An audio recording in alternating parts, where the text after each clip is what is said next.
So hi again, my name's Ryan. I'm with Blue Sky Energy Solar Charge Controllers and Genesun Solar Charge Controllers. We've been in business, well, Blue Sky Energy started back in 1998 when back then it was called RV Power Products. And we pretty much brought MPPT technology to the commercial market. It was out there before, NASA was using it and stuff like that. But back in the day, nobody had maximum power point tracking controllers. Later, we renamed ourselves as Blue Sky Energy because we wanted to put it on sailboats as well, not just on the RV market. So today's pretty much a general discussion, and I try to keep it a little bit informal. So if you guys have any questions, I encourage it very much. Just raise your hand, and I'll call out on you. We're going to be talking about not just our charge controllers, but generally speaking, everything in solar that you can think of. Everything from batteries and how to charge them to different charge profiles. It seems like every year I come out here, people come to me afterwards like, well, last year I got about 50% of what you said. Today about 75%. And it kind of goes on and on and on as far as the retention. But there's no such thing as a silly question, and I do encourage them. A lot of times it lets me remember things I didn't bring up or any topics I didn't discuss. So it's just great, and I encourage it. Don't feel bad about raising your hand. To start off with, I'd like to talk about what is MPPT versus PWM. Now, MPPT stands for Maximum Power Point Tracking. PWM stands for Pulse Width Modulation. Now, your average solar panel, right? Let's just talk in a 12-volt panel. Of course, I'd always have you reference specifications whenever you match it up to your controller. It gets a little confusing on the categories of panels, 12-volt, 24-volt, 30-volt panel, and it's got very little to do with our actual output voltage. But your classic 12-volt panel has an output voltage under load of around 18 volts, VMP, volts max power. Now, a PWM style charge controller, when it's trying to charge your batteries as fast as it can, when it's in bulk mode and it's trying to raise your battery's voltage, it basically connects your solar panel directly to your battery. And by doing that, it forces your solar panel to operate at your battery's voltage. So now instead of putting out 18 volts, your solar panel is putting out about 12.5 volts. So you're losing 20 or 30% of your power just because you're not operating your panel at its correct voltage.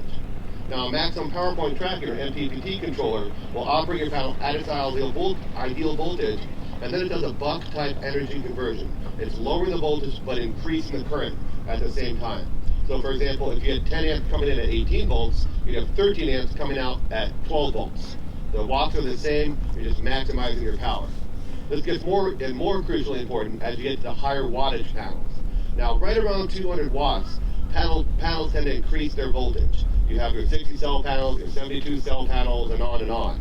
And their output voltage can go all the way up to 36, 37, 40 volts. And so that gets even more crucially important. Because if you've got a panel that's potentially putting out 36 volts, and you're only rocking it at 12, well, you get about a 30-year power. You're really handicapping yourself. Any questions on MPPT versus PWM? It's pretty straightforward, but this is how it goes. I cover a topic and ask a question. What was the difference in efficiency again between the two? The difference in efficiency is if your panel is operating, let's say at a classic 12-volt, I asked what the difference is as far as efficiency. Percentage-wise, it depends a little bit on the environment. Now, the hotter a panel is, the less voltage it will produce. Now, even if you're in Arizona, and you can literally, well, you are in Arizona, but in Phoenix in the summertime, and you crack an egg on your panel, literally cooking it on your solar panel, that panel's output voltage is still going to be in the mid-15s. So the sun does affect it, but it doesn't affect it all the way down to the basement. So if you had good conditions like today, nice cool weather, you're talking about 30% difference on an 18-volt panel. Of course, if you have a higher voltage panel, that could be twice as efficient, 3 times as efficient, because you don't want to operate 36 volts down to 12 volts.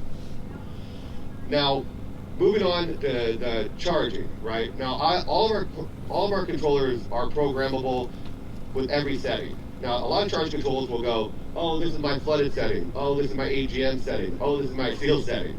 We let you actually program all the voltages, any times, durations, everything under the sun, and so that you can actually pick what's right for your battery. We found that there's actually a wide variance in preferred charge voltages from the manufacturers, even among the same battery types. A Trojan T105 wants different voltages than a DECA flooded, an East Penn battery. If you have an AGM, a full river, wants drastically different voltages than a Lifeline AGM. So instead of just going lotta, we want to choose for you. We allow you to choose all those voltages. And also lithium, of course, has a different charge profile. Talking about the stages of charging, The first stage, so when your controller wakes up, woo, it goes up to your absorption voltage. Now, the first set point, the absorption voltage, used to be called constant, then it was called acceptance, now it's called absorption. It's kind of like an AA meeting. So if you have your controller, your actual controller says, hey, I'm in acceptance mode, and then somebody else says, hey, I'm in absorption mode, same animal, the same set point, the first set point. Now that'll range between, say, 14.3 to 14.8, depending on your battery manufacturer's recommendations and what kind of battery you have. Now it's important to get on a lead acid battery, we'll talk about lithium a little bit later, but it's really important to get to that first stage, the absorption voltage, in order to properly desulfate your cells. Now, to put simply, when your battery is discharged, the sulfates molecules, they attach to the lead plates, and that basically grows like a coral reef on your lead plates, called sulfation, particularly salt sulfation. And then as you charge your battery, that coral reef turns back into acid. And so it's really important for your particular battery to dial in their preferred voltage to make sure that everything, that chemical reaction happens and everything turns back into acid. And that's a lot of times where people have heard, for example, you never want to let your battery become too discharged. You never want to discharge it below 12 volts, below about 60% state of charge. And that's because if that coral reef grows on that lead plate too big, it's harder to turn back into acid. You'll also hear people say, you don't want to leave your battery discharged for a long period of time. That's because the longer that sulfation or that coral reef lives on that lead plate, the harder it more crystallizes and the harder it is to turn back into acid. The next stage of charging is you drop down to float mode, the float voltage. And that'll be 13.2 to 13.7-ish, depending on which battery you have. Now, that transition from the higher absorption voltage to the lower float voltage can really be done in two different ways. Now, a standalone charge controller doesn't know how much current is reaching your battery. So it's just going to choose a time, or you can program your preferred time, on how long it'll stay in that absorption phase. The ideal time varies depending on how discharged your batteries are. It could need 2 minutes in absorption, it could need 4 hours in absorption. It really depends on how discharged your batteries were and how long they were sitting at lower discharge, that discharge situation. So standalone, as an industry standard, we generally say about 2 hours is ideal. If you don't know, because we don't want to hang there too long, we don't want to hang there too small. And you might say, well, why don't I just hang out at absorption all day long? Now, the battery construction, if you look at a battery, you've got the lead plates, and then you got this secret sauce, everybody's the industry secret, the secret recipe, around these plates, or it's like a paste that goes around these plates. And the higher you stay at that voltage, the higher absorption voltage, the more you use up or degrade that paste. That's what eventually causes lead acid batteries to die, right? Like that's why your lead acid battery only lasts 5 years, 7 years, whatever, right? It's a combination of no more paste, or that sulfation becomes too hard to turn back into acid. Now, on the other side, you want to get to that high voltage in order, to desulfate the plate and turn that coral reef back into acid. So you play this game between, holding up there just long enough but not too long. So other than standalone time, I'm going to get to the absorption phase, I'm going to go there for 2 hours, then I'm going to drop down to float. The other way to base that transition is on the net current reaching the battery. Now, we have you do this by utilizing an external current shunt between your battery bank and everybody else, between all loads and charge sources. So I often tell people on how to install it, I'll say, well, put your finger on every negative of every battery. The only thing touching that finger should be another battery or the shunt, with the caveat temperature sensors. Now, we do have a current shunt. It's utilized with our IPN Pro remote. And so now the controller, well, if your battery is at 14.4 volts-ish absorption phase, and your resting voltage of your battery is like 12.8, it's always going to take some amount of power to keep your battery at that higher voltage. So eventually that amount of power to keep it at that higher voltage becomes redundant, right? They use that power for no reason. So a lot of battery manufacturers will specify how much power is that when it becomes redundant. Our factory default is about 1.5 amps per 100 amp hours of capacity. Full River, I believe, specifies 2 amps per 100. Lifeline specifies 0.5 amps per 100. So it does vary on what each manufacturer's, their float transition set point could be. But that works good in two ways when you base it on the current. Now your controller wakes up, woohoo, goes the absorption voltage. Now if your batteries are fully charged, it's going to go, well, you're charged, boom, I'm in float immediately. You're not holding that voltage unnecessarily long. Or reversely, if your batteries have been heavily discharged, or if you've got a lot of loads going on, while holding that absorption voltage, it can hold it longer as needed, and that way it drops down to the float voltage when your batteries are actually perfectly fully charged. And this greatly increases your battery's longevity. Another thing to increase your battery's longevity, I always recommend with lead acid batteries a battery temperature sensor. They're not very expensive, like 30 bucks, because batteries like to be charged at slightly higher or slightly lower voltages depending on how hot or cold they are. The colder the battery, the higher voltage it wants. The warmer, the reverse, the lower voltages it wants. And for a small investment, you can easily increase your battery's longevity by quite a bit. And of course, if everybody lives in Southern California and it's beautiful San Diego, 77 degrees all year long, or pretty close to it feels like, it may not be as important. But if you're a desert camper, or even if you're storing your batteries in a cold environment or a hot environment, it becomes more crucially important. And it's just one of those things I do recommend it for everybody. Any questions on charge profiles? And lithium, I'll touch base on lithium for just a moment. Lithium batteries, they have a similar charge profile to lead acid batteries. Now, everybody's got their own opinion on how to charge a lithium battery, and everybody's still learning. It's a new technology, and some people will say, oh, I want two-stage CCCV and just hold at 14.6 forever. Other people will do a multi-stage charge profile, and then their precise voltages will vary depending on opinion. Of course, I have my opinion, and I'm happy to share it with you, but I don't want to tell any battery manufacturers they're wrong when they're trying to charge their battery. More importantly, when you look at your standard profile versus lithium, the float voltage on a lithium battery is going to be much higher if you decide to go with a multi-stage charge profile. It's going to be about 13.6 if you're cycling your batteries every day-ish, and then it's going to be about 13.4 if you're basically going to let them sit for weeks on end in between. That's because traditionally you don't float a lithium battery. You don't want to provide current to keep its voltage maintained. So the resting voltage of a fully charged lithium battery initially would be like 13.6 volts, maybe a little higher, and that'll settle down to a little over 13.4 volts after a couple weeks. So if you choose a set point beneath the voltage, then you're not actually providing current to maintain it. But you do have to pick a set point, because after you charge your lithium battery, you still want to maintain all the loads in your rig until the batteries, until the sun sets, you can start utilizing that power, that renewable energy you made. Any questions so far? Yes, sir.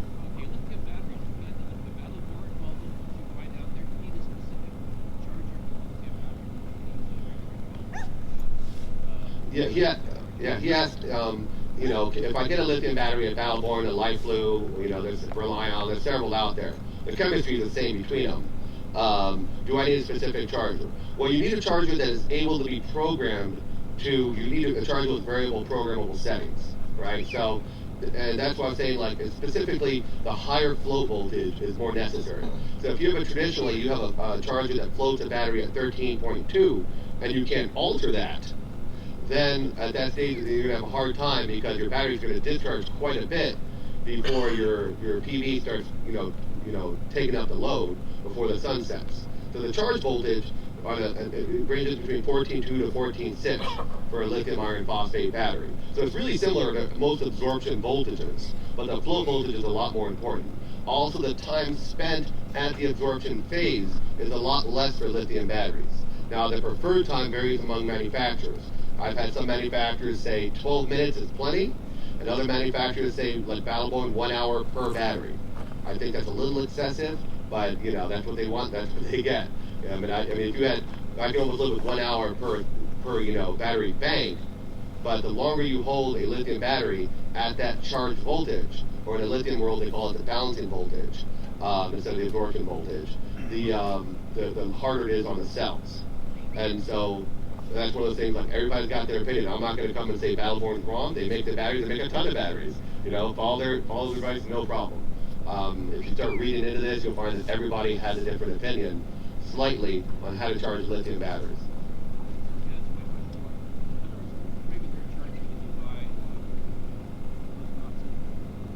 Well, I mean, yes, it's like any charger you buy is not suitable. It's too much of an open-ended question. I think a lot of chargers are programmable.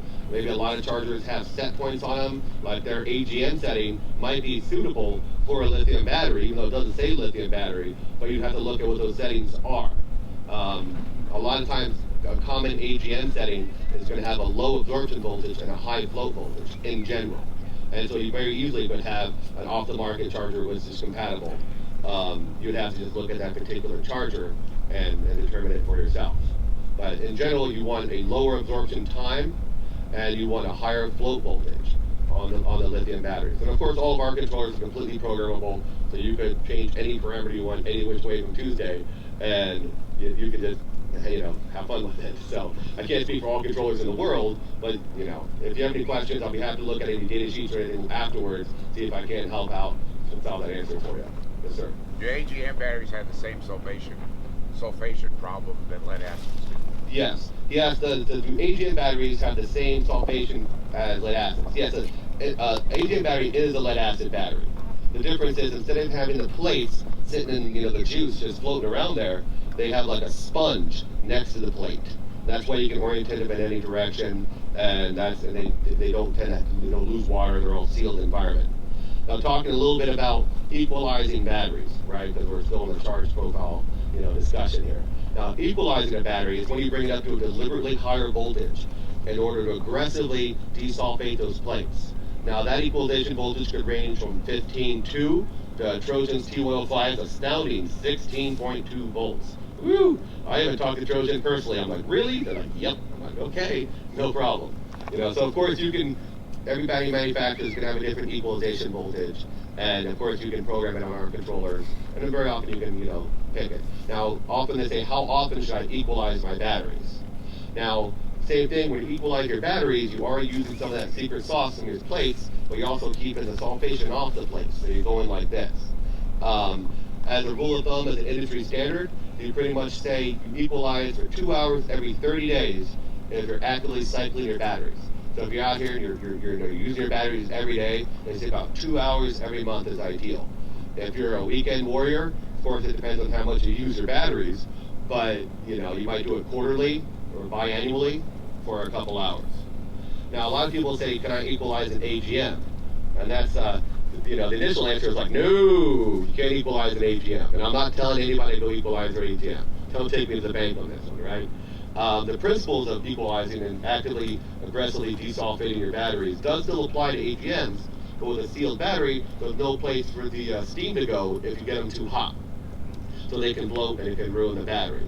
Some battery manufacturers like Lifeline do give specifications because they actually have a little vent in their battery for reconditioning them.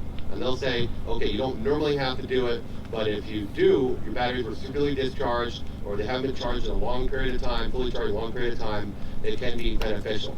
And they say you can go 15.5 volts for up to 6 hours. Now, personally, when I have people, do lifelines, I say I'd rather you do like a half an hour a day for 2 weeks or 1 hour a day for 6 days versus 6 hours in a day. Because if your battery accumulates that heat and you lose those electrolytes, that water out of the batteries, there's no way to get it back in there, unlike lead acid batteries. One other benefit of equalizing a lead acid battery is when they gurgle, you're mixing the acid and the water within the battery. Because the acid is heavier than the water, it tends to settle, and then you get what's called stratification of your plates. So in essence, the coral reef is only growing at the bottom and not the top, and again, that makes it harder for you to use all that potential energy and get it turned back into acid later on. Any questions? Sir?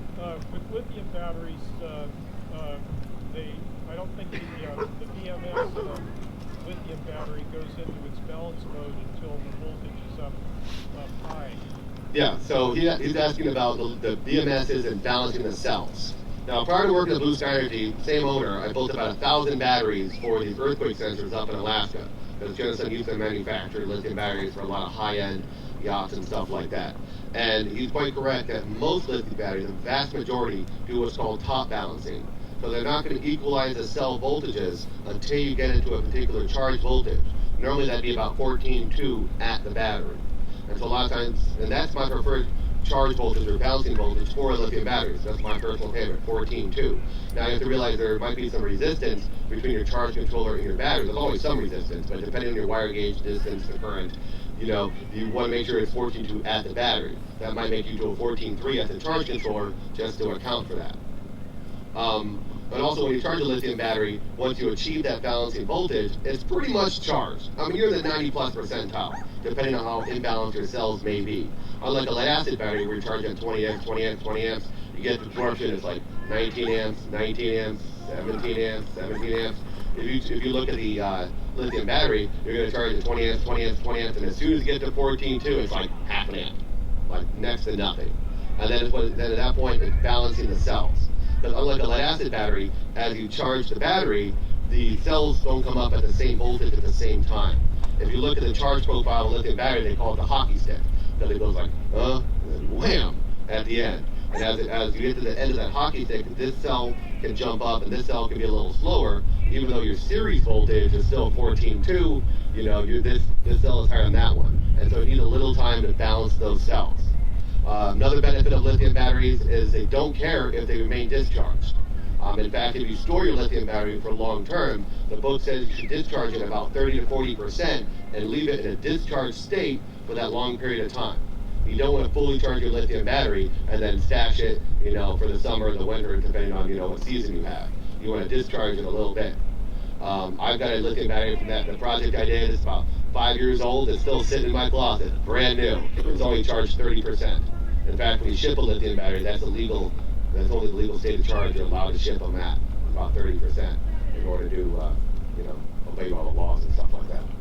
So, how much balancing time should we typically allow? The amount of balancing time is a little dependent on the BMS and, of course, how imbalanced the cells are. But it ranges from 12 minutes to 1 hour, depending on whom you ask. Battleboard will say 1 hour per battery. Lithionics will say 12 minutes, is more than enough. Some people will say it's better not to balance the batteries every time, but at the same time, that way you're not you're not stressing the cells and only balance them every 2 weeks. But that's one of those things where opinions really vary depending on who you ask. And I'm not going to say one person's right and one person's wrong. Normally, when I recommend a balancing time, I recommend about a half an hour. And that depends a lot on the balance of the cells, because as you match the cells, their coulombic efficiency, that makes a big difference on how much their balance time. So a lot of it is a TLC that people use to build a particular battery, because it's not just, you're not like a good cell, a bad cell, but to match the cells together so that charge rate on that particular cell is really, in tune with each other. But I always say about a half an hour. Other people say 15 minutes. Battleborn will say 1 hour per battery. So if you have 2 batteries, they want 2 hours. But to each their own. I'll be happy to let you program whatever you want. I'm not going to say which is right and which is wrong. Yes, sir. Yeah, when you're balancing a lead acid battery, you're basically just forcing the electrons through the good cells, so you charge up the weaker ones, right? But so there's no special circuitry in it. But in a lithium battery, I think there's some circuitry in the battery so you don't damage the good cells. Can you describe what that? Well, yeah, inside the lithium battery, you've got your battery management system, your BMS. And your BMS does a few things. We discussed, it'll balance the cell's voltages once you reach your charge voltage. So in the end, there will be even Steven, 3.55 to 3.65 volts per cell. The other thing the lithium battery management system can do, or has to do, is to make sure your lithium battery doesn't get discharged below a certain point. If you look at the discharge curve on a lithium battery, it's like hockey stick, really stable, I'm off, hockey stick, and it just falls off the map. Now, with a lithium cell, if you discharge it below a certain point, you need to charge it really slowly, or else it explodes. And so what a BMS does is it cuts off your battery from any loads, preventing your cells from getting to that low voltage where it would be dangerous to charge them at a high rate. The other thing a lithium battery BMS does would be to disconnect the battery if the voltage gets too high. So there's another danger of lithium batteries. You don't want to overcharge the cells. So if you charge it past 14.6, disconnect voltage vary, but normally about 14.8. It'll also disconnect any charge current going to the battery. Also, a good BMS is also going to monitor the temperature of the individual cells, because you don't want to get coulombic runaway. If a lithium battery cell shorts, for lack of a better term, it's going to start generating a ton of heat, and it can get dangerous. So most lithium batteries will also have temperature sensors on each individual cell, just for protection purposes. And then if you have a really good lithium battery BMS, you don't want to charge a lithium battery below freezing. You can discharge it below freezing, but you can't ever charge it if the battery is below 0 degrees Celsius. And so a good BMS will also monitor the air and the cell temperature and disconnect charge sources if the battery is below 0 degrees, just for safety's sake. Now, if your BMS doesn't have that feature, or you want to charge your batteries when it's super cold, they do make something called battery blankets. And that would be like, it's like an electric blanket. You put it around your batteries, and if it gets below 0 C, it'll drain a little bit of the batteries, use a little bit of power to keep them above 0 C.